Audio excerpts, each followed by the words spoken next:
Okey, kita sambung sikit mengenai makanan kesihatan dan suplemen kesihatan. Okey, jadi kita dah belajar dah mengenai pengawet dalam subtopik yang lepas kan, pengawet, antioksidan kan. Jadi kita dapat tahulah sebenarnya sekiranya kita makan terlebih ataupun banyak bahan pengawet ni, dia ada kesan buruk dia. Dia ada kesan buruk dia. Jadi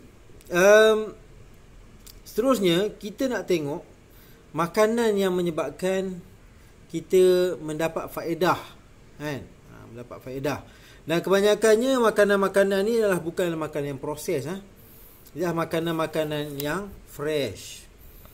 Okey, gambar-gambar ditunjuk pada kamu ni ikan yang fresh, sayur, halia. Okey, jadi makanan kesihatan ni merupakan bahan makanan semula jadi yang terkandung dalam gizi normal yang mengekalkan kesihatan dan tidak mempunyai bahan kimia. Yang dimaksudkan sini tak punya bahan kimia lah, tidak ada pengawet, tidak ada antioksida yang kamu dengar tadi lah, nitrat lah, benzoil lah, semua tu kan. Bahan kimia ni dia kalau dia terlalu banyak kita ambil, dia akan menyebabkan masalah kesihatan pada kita. Okey, antara isu berkaitan dengan makanan kesihatan termasuklah keboleh-dapatan makanan kesihatan. Maksudnya kita boleh dapat tak, mampu tak nak dapat. Kebanyakan makanan yang fresh ni dia isu dia lah mahal. Dia mahal. Contoh kamu minum air sirap. Air sirap ni sebenarnya yang asalnya dia terbuat daripada bunga ros sebenarnya. Tapi kalau kamu nak dapat air sirap bunga ros tu, sebotol harganya dah pun menjangkau dalam ratusan ringgit. Jadi itu yang asli. Jadi ramai yang tak mampu, jadi mereka buat yang sintetik. Yang sintetik. Sirap yang biasa kamu ambil ini sebenarnya sintetik. Sebotol harganya RM5 je. Kamu boleh pakai sampai bertahun-tahun pakai. Tapi sintetik lah. Memanglah dia murah. Dia adalah bahan kimia yang diperbuat sintetik secara buatan, bukan daripada bahan semula jadi. Jadi itulah dikatakan sini, keboleh-dapatan. Harga makanan kesihatan tu yang tinggi sebenarnya. Jadi rakyat biasa tak mampu kan. Dan juga kaedah pemprosesan dan bahan kimia yang digunakan dalam pemprosesan makanan. Jadi itu isu dia kan, isu yang mana terlibat dalam masalah iaitu makanan kesihatan ni kan. Memang kita nak makan makanan kesihatan, tapi dianya terlalu mahal kan, untuk kita amalkan setiap hari. Okey, selepas itu suplemen kesihatan. Suplemen kesihatan ni merupakan bahan nutrien yang diambil dalam bentuk kapsul, pil, cecair dan serbuk dalam dos yang tertentu. Contohnya protein kan, yang orang bodybuilder selalu ambil tu, protein. Apa lagi? Vitamin.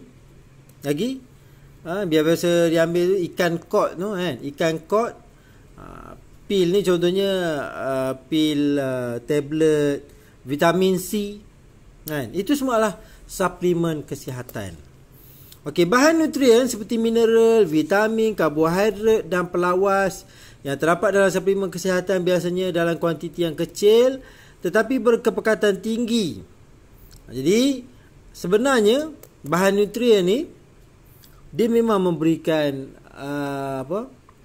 kesihatan lah kepada manusia kan.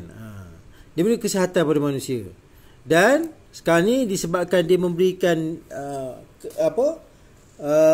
kesihatan kepada manusia, jadi dia menjadi satu produk dah sekarang ni. Produk-produk kesihatan, vitamin dia, dan dia dijual lah. Okey, antara isu berkaitan dengan suplemen kesihatan ni termasuklah dos sebenarnya. Dos yang sesuai. Adakah kamu mengambil dos 1000 mg per ml? Contoh 1000 mg setiap hari vitamin C. Biasa sangat kita tengok dekat FB ya. Dijual pil, satu pil tu 1000 mg vitamin C, dan dia janjikan memang takkan sakit COVID lah, macam-macam. Itu isu dia. Kan? Isu dia macam tu. Okey. Oleh sebab keperluan badan seseorang berubah-ubah, dos pengambilan suplemen kelihatan sukar ditentukan dengan tepatnya. Okey, hasilnya pengambilan suplemen kesihatan yang berkurang atau berlebihan sering berlaku dan dapat menyebabkan kesan buruk kepada pengguna. Jadi kalau kau ambil vitamin C terlalu banyak, apa masalah yang akan kita terima? Okey, kulit cantik, memang confirm. Kulit akan cantik, putih. Vitamin C. Tapi dia boleh menyebabkan batu karang. Pembentukan batu karang. Bukan saja di pundi kencing, bahkan di dalam bawah pinggang. Buah pinggang sekali. Itu masalah isunya. Sekarang ni, bila mana vitamin C tu dijadikan produk, jadi semua orang ambil pada kepekatan yang bukan-bukannya, 1000 mg. Kadang-kadang seseorang tu dia tak sesuai dengan 1000 mg, tapi bila dia ambil terlalu banyak, dia akan mengundang penyakit. Okey. Sebab itulah dasar keselamatan makanan kebangsaan ni dibentuk. Untuk apa? Untuk mengawal makanan dan juga suplemen makanan ni. Supaya apa? Supaya risiko keselamatan tu dapat dikawal. Okey. Dasar keselamatan makanan kebangsaan yang dikuatkuasakan oleh Bahagian Keselamatan dan Kualiti Makanan Kementerian Kesihatan Malaysia melalui program keselamatan makanan. Dasar ini bertujuan untuk melindungi orang awam daripada risiko pengambilan makanan dan minuman yang mengancam kesihatan. Sebab kita mengambil makanan sebenarnya risiko makanan yang dah diproses. Adakah betul dia menggunakan pengawet yang betul? Dosnya, kepekatannya betul ke tidak? Itu penting untuk kita fikirkan. Bayangkan kalau kita dah makan satu produk, 10 tahun kita ambil produk tu, tiba-tiba satu hari tu kita jatuh, pengsan, hantar ke klinik. Rupanya buah pinggang kita dah rosak. Sebab apa? 10 tahun kita terdedah pada bahan kimia yang tidak sepatutnya ada dalam makanan. Jadi itu isunya. Makanan kesihatan dan suplemen kesihatan tiruan, ini selalu sangat berlaku. Jual vitamin C contohnya. Vitamin C yang bukan daripada natural pun. Bukan daripada oren, bukan. Dia sintetik.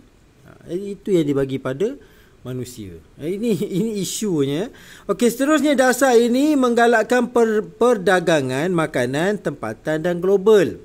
Sekiranya kita jaga kualiti makanan yang kita hasilkan, jadi ini akan membantu makanan yang kita hasilkan tu dapat dieksport. Orang luar negara pun nak pakai produk kita. Sebab apa? Sebab kualitinya terjaga. Okey, pihak berkuasa kawalan daerah PBKD diamanahkan untuk mendaftar dan memantau suplemen kesihatan dan ubat tradisional sebelum dipasarkan. Pelekat dengan label dan kod QR akan dilekatkan pada botol atau kotak suplemen kesihatan dan ubat tradisional yang telah diluluskan dan didaftarkan. Jadi produk tradisional ni sebenarnya perlu didaftarkan. Dia wajib daftar dan dia akan dapat pelekat tanda produk ini sudah pun didaftarkan. Kalau tak daftar, dia tak boleh jual. Kalau dia jual juga, produk tersebut akan dirampas. Jadi pihak berkuasa inilah yang menjalankan tugas pihak berkuasa kawalan dadah. Okey. Selain wujud label kod QR, penekanan juga perlu diberi terhadap usaha meningkatkan kesedaran awam melalui pendidikan kepenggunaan. Jadi, contohnya, berapa ramai antara kamu yang tahu kalau kamu nak beli produk herba-herba ni, dia kena ada ni, QR code ni. Wajib ada. Ni, MAL number ni. Wajib ada. Kalau ada ni, boleh beli. Kalau tak ada ni, jangan beli. Sebab apa? Sebab kita tak tahu dia pakai apa. Dia tak didaftarkan dengan kementerian. Bila mana tak berdaftar, sekiranya beracun, kamu yang akan menanggungnya, kan? Bila mana kita nak lakukan saman ke apa, tidak ada syarikat yang bertanggungjawab. Okey. Iklan dan kaedah pemasaran tentang mutu makanan, kesihatan, suplemen makanan sering mengelirukan. Ini satu masalah juga. Jual satu produk boleh panjang umur, contoh. Makan produk ni boleh jadi pandai, kan? Makan produk tu akan tinggi, badan akan jadi tinggi. Sebenarnya manusia ni kan kamu dah belajar dah pertumbuhan manusia. Selepas umur 20 boleh tinggi lagi? Tak boleh. Tak boleh tak boleh. Selepas umur 20 tidak ada lagi penambahan ketinggian. Tapi ada produk-produk ni dia mengelirukan. Sebab tu pentingnya kamu belajar sains supaya kamu tak dikelirukan. Ni saya ni, cikgu sains yang ajar kamu mengenai kadar pertumbuhan manusia. Saya mengesahkan tidak adalah pertumbuhan selepas umur 20 tahun. Tak ada. Tapi ada produk yang jual untuk boleh tinggi, tambah lagi tinggi, kamu kena banyak-banyaklah berfikir dan ingat pelajaran sains yang saya ajarkan ni.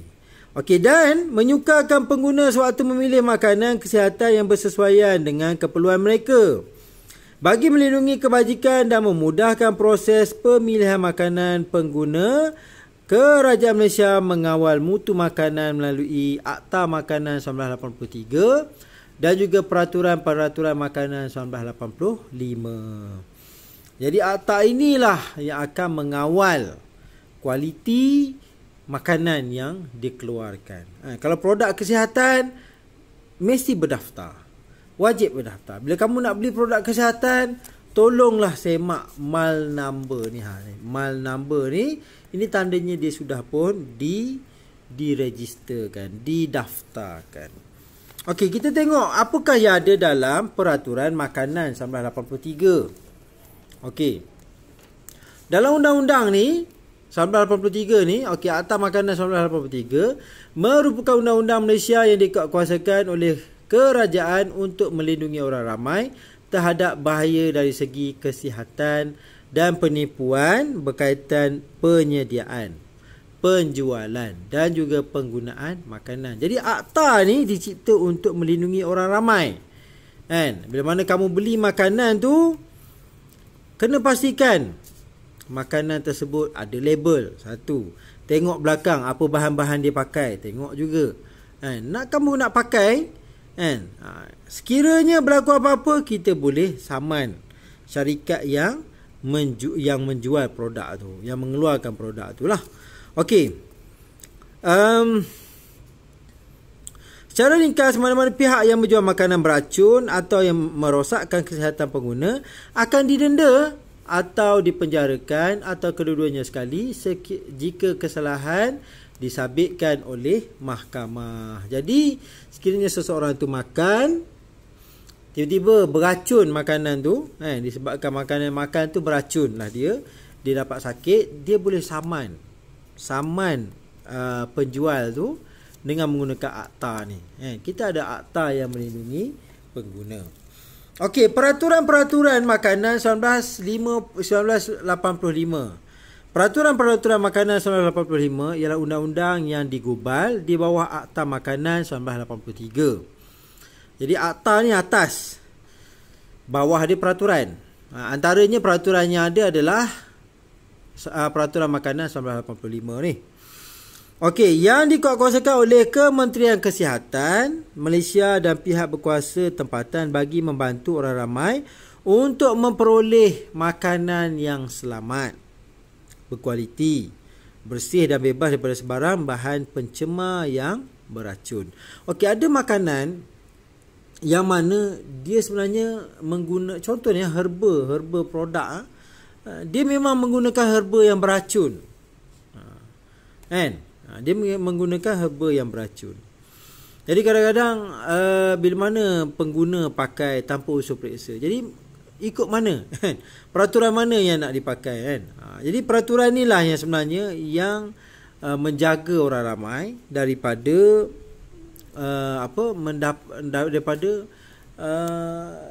mendapat makanan suplemen yang rosak lah sebenarnya, yang menyebabkan kerosakan pada badan. kan. Akta-akta ni yang digunakan oleh Kementerian Kesihatan, bila mana ada jumpa sahaja pengeluar, contohnya pengeluar produk yang menjual produk beracun, jadi pengeluar tersebut akan dikenakan denda, kan, berdasarkan akta ni dan juga peraturan ini, kan. Sebagai contoh, mengikut peraturan 1985, maklumat dalam label makanan harus mengandungi perkara-perkara dalam rajah di bawah ni. Ini yang saya tunjuk pada kamu ni. Inilah melalui peraturan makanan 1985, semua makanan wajib berlabel, kan. Semua makanan wajib berlabel. Bila kamu tengok makanan yang dijual dekat kedai, ada yang tak berlabel? Ada. Sebab tu kamu nak kena hati-hati, kan. Makanan berlabel ni kita tahu apa isi dalam dia. Okey, contoh kamu tengok apa yang wajib ada, kan. Pertama sekali, nama sebutan sebenar makanan. Ni roti. Maksudnya dia ada nama. Makanan tersebut mesti ada nama. Kalau tak ada nama macam mana? Dia bungkus je, lepas tu tak dalam plastik kosong, bungkus-bungkus, kamu berani nak beli, kan. Kita pun kena fikir juga, sesuatu produk tu dia kena ada nama sebutan dia, kan. Dan juga senarai ramuan. Ini biasa kamu tengok dekat belakang produk tu, kan. Keropok, okey, tengok belakang dia, mesti ada senarai ramuan dia, apa yang dia pakai. Termasuklah pengawet-pengawetnya sekali yang dia masukkan dalam makanan tersebut, wajib diberitahu di sini. Okey. Arahan penyimpanan dia kena beritahu nak simpan kat mana, dalam peti ais ke, kat luar peti ais ke, wajib. Sebab apa, bila mana kita dah beli, kita letak aja berkulat, lepas tu kita makan juga, sambung makan. Apa jadi? Dah ada ramai yang mati. Sebab apa? Dia keracunan makanan. Beli makanan di pasar malam, contoh. Tapi ni bukan contoh, ni cerita sebenar. Beli makanan di pasar malam, rupanya makanan tu dah basi, jadi makan juga. Dia mengalami keracunan makanan dan mati di dalam bilik bersendirian, kan. Jadi soal keracunan makanan ni dia bukan benda yang ringan, kan. Arahan penyimpanan, bila mana kamu beli makanan tu, kat mana patut kamu simpan. Kalau dia suruh simpan dalam peti ais, kamu letak kat tepi meja, nak saman dia tak boleh, sebab dia dah beritahu dah. Sepatutnya makanan ni, kan, contohnya susu soya tu, sepatutnya disimpan dalam peti. Kamu letak tepi meja, tak atas meja contohnya, 3 hari, lepas tu minum balik, confirm sakit perut, betul tak?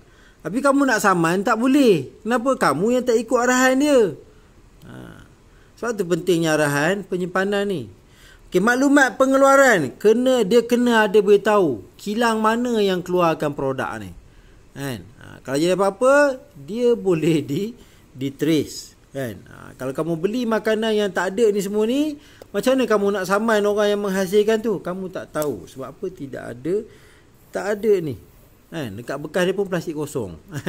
Nak saman siapa, kan. Okey, akuan pemakanan menunjukkan kualiti pemakanan produk tersebut, kan. Dia kena apa?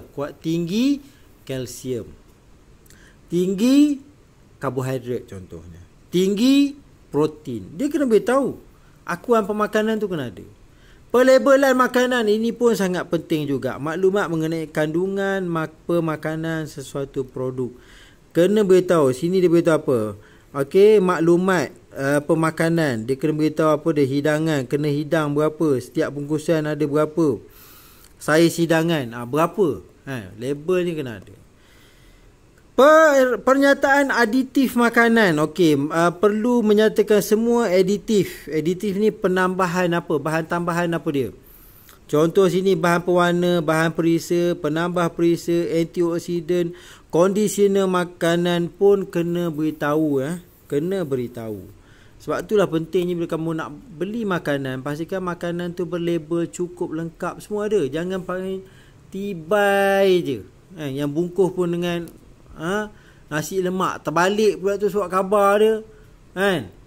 Surat khabar tak boleh. Nasi lemak tidak boleh dibungkus dengan surat khabar. Tidak boleh. Kenapa? Sebab pada surat khabar tu ada karbon. Karbon ni adalah bahan karsinogenik yang boleh menyebabkan kanser. Itu sebab itulah kita nak kena ambil tahu. Okey, pernyataan mengenai kualiti berat dan isi padu. Dia kena beritahu berapa gram. Berapa gramkah berat roti ni? Kan? Dan juga penandaan tarikh. Tarikh ni lah paling penting sekali. Sampai bila roti ni boleh dimakan? Jangan dah lebih seminggu kamu dah berkulat, kamu makan lagi. Kamu nak saman dia tak boleh. Sebab apa? Dia dah beritahu dah tarikh bila boleh pakai. Lebih tarikh kamu nak saman dia pun tak boleh. Sebab apa? Sebab dia dah beritahu siang-siang. Dia dah beritahu awal-awal lagi. Jadi maklumat ni, label makanan ni, semua ni adalah sangat penting dan dia berada di bawah peraturan-peraturan makanan 1985, iaitu pengilang wajib menyatakan apa sahaja maklumat mengenai makanan ni pada pada kertas ataupun plastik yang membalut makanan ni. Okey, kita sebagai seorang Islam kan, kita sepatutnya tahulah makanan yang kita masukkan dalam mulut kita, adakah ia makanan yang halal ataupun non halal.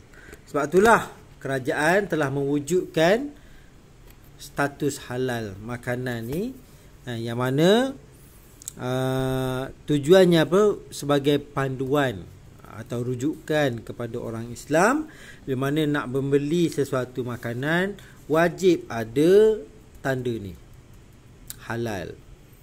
Jadi bila mana ada tanda halal ni, maka dijaminlah makanan yang kamu bakal ambil itu atau kamu beli itu adalah halal.